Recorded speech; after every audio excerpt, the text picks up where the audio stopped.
Hi, gang, it's Hexy. Welcome back to some Napoleonics. So it looks like I have found a system that I like in the Napoleonics. Well, that I just like overall. And I'm only playing a hypothetical game, but it's from the Library of Napoleonic Battles, OSG, Kevin Zucker, and it's quite pleasant actually to play this. I mean, heck, just looking at the counters makes it enjoyable as it is. Looking at the map makes it enjoyable. Okay. Of course, first time playing this, I'm still trying to soak up the rules a little bit. It's not extremely difficult. It's got an interesting combat phase of cavalry line of sight, which I'm obviously not using because I'm playing solo. Cavalry retreats, artillery reaction fire, attack declaration, bombardment, cavalry charge step, combat step, and then a second line of sight step where you flip people back over if they're back out of line of sight again so you can't see them. Which, two-player, that'd be great. I mean, granted, at my age, one player it might help because I forget what things are 5 minutes after I've looked at them. So we're played 1, 2, 3 turns. We're getting ready to start the 3 p.m. turn. And according to these scenario rules, the coalition cannot call a general retreat until at the earliest the 4 p.m. turn, I believe. So they're going to have to fight for the meantime. In the 2 p.m. turn, finally got York activated. Okay, Kleist is out of command. The cavalry over here on this side is out of command. And Nancy, whoever his name is, one of Napoleon's better commanders at this time. He's been after them. He's chased them off once, but this time when they attacked, they got pushed back. Or, no, I'm sorry. They caused a step loss. And then on the Allied phase, even though you're out of command, you can still bombard and attack. He got like one of the luckiest rolls having to attack back at that cavalry and drove them out with a step loss. This cavalry over here, not so lucky because he's part of this group, so he's been out of command. That guy's in command, but not much they could do. They got drove out. Over here on this side, the Russians got involved, and they have driven Ney back. And not only has Ney been driven back, but an artillery bombardment caused these 2 units to retreat. Well, nice little rule in this game. If you have no path of retreat, they are eliminated. And in this case, they were placed in what's called the UAR box. They have 2 boxes, UAR and PEU. PEU is pretty much you're permanently eliminated. You're not coming back.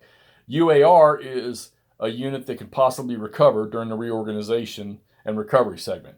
If they fail it, they stay there.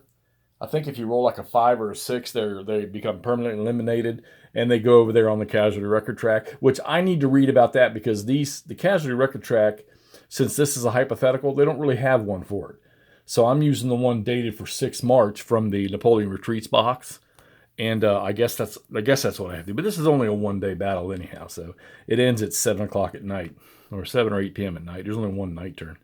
So we've got really 4 more turns to play, maybe 4 in a night turn. And you'll see here that Victor is across the river now because he drove Yagao out, and these Russians here are going to have to help him. Hopefully, Nancy, he'll get across. He'll drive these guys out of Corville. And I'm pretty sure that up here, this cavalry under Bordecole is going to cross up here and push that cavalry around. And if I can ever get these units down here, which they did attack last time, but they were pushed back. Like I say, the combat system is very nice in here. You don't get all these stack eliminator rules. You get retreats mostly, and then you might get a step loss with the retreat. You might get what's called a shock result, where you'll compare the cohesion levels or the morale of the units. You roll a dice to get whether you get a plus to the morale or not, and then you go to the shock table and you intersect the modified morales to see what the result is. And then you pay your results from there. You'll get the shock result will come off of your regular combat results table. Then you go to another table for shock results, and that's where you'll figure that out. So the Prussians here they were out of command. They weren't able to do nothing. So if these units here can get motivated, which Napoleon is sitting right here, 1, 2, 3, 4, he'll be able to activate those two. And he's a high rated, all these French commanders with these 4 morales or 4 initiatives down here, you'd be amazed how many times I roll a 5 or 6 for initiative and they can't do anything. But we're getting ready to start the French turn at 3 p.m. and they're going to have to push hard.